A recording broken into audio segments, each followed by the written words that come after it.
Alright, thanks for coming with me on this trip. I'll understand if you have to take a break at any point. Just find a safe place to stop and quit the game. And don't worry, I'll save your progress, always, even your mistakes. This game is a homage to a free game that came out in 2002, titled Sexy Hiking.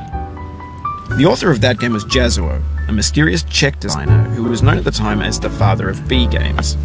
And B games are rough assemblages of found objects.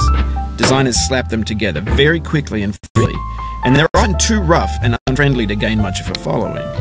They're built more for the joy of building them than as polished products. In a certain way, Sexy Hiking is a perfect embodiment of a B game. It's built almost entirely out of found and recycled parts, and it's one of the most unusual and unfriendly games of its time. In it, your task is simply to drag yourself up a mountain with a hammer.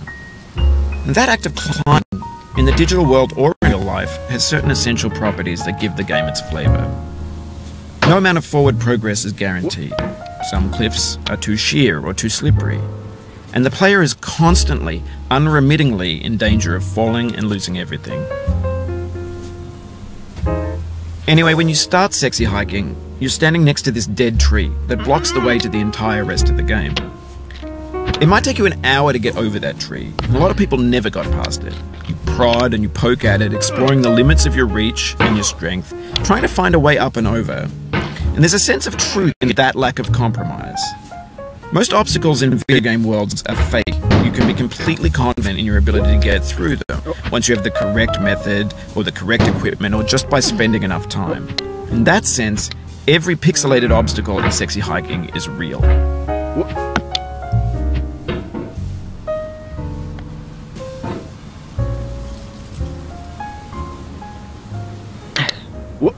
Oh, you just lost a lot of progress. That's a deep frustration, a real punch in the gut.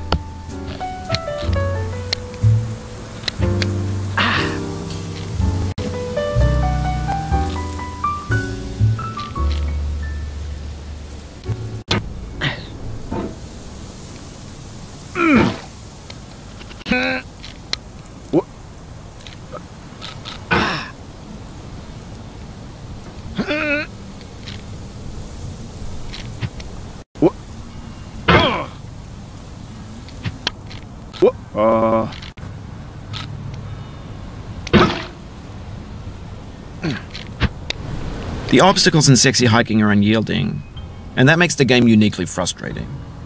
But I'm not sure Jazuo intended to make a frustrating game. The frustration is just essential to the act of climbing, and it's authentic to the process of building a game about climbing. A funny thing happened to me as I was building this mountain. I'd have an idea for a new obstacle, and I'd build it, test it, and it would usually turn out to be unreasonably hard. But I couldn't bring myself to make it easier. It already felt like my inability to get past the new obstacle was my fault as a player rather than as a builder. Imaginary mountains build themselves from our efforts to climb them, and it's our repeated attempts to reach the summit that turns those mountains into something real. When you're building a video game world, you're building with ideas, and that can be like working with quickset cement. You mold your ideas into a certain shape that can be played with, and in the process of playing with them, they begin to harden and set until they're immutable, like rock. And at that point, you can't change the world, not without breaking it into pieces and starting fresh with new ideas.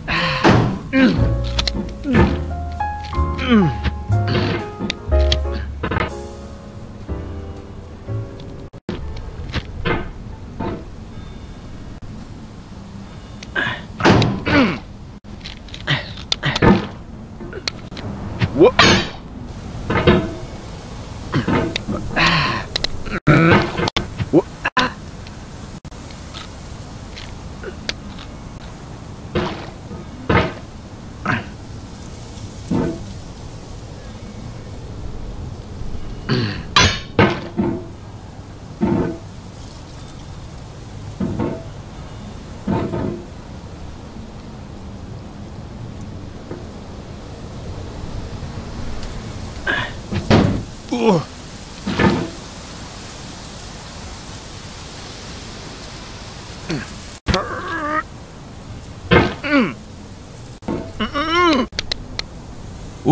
sorry about that.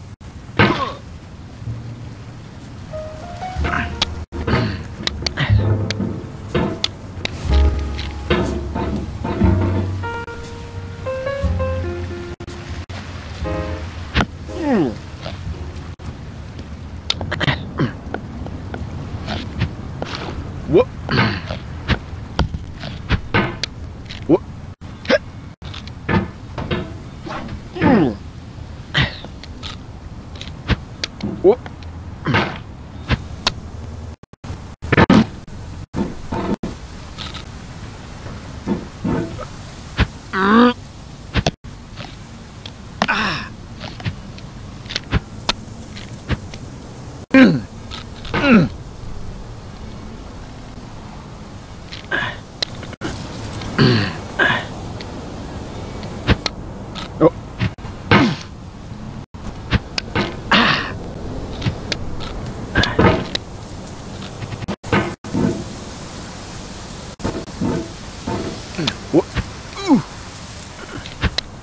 Whoop.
You've done this part before. You know it's possible. Just do what you did the first time.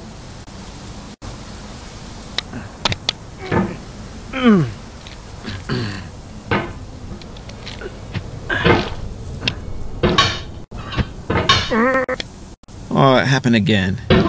Keep trying. Don't let it get to you.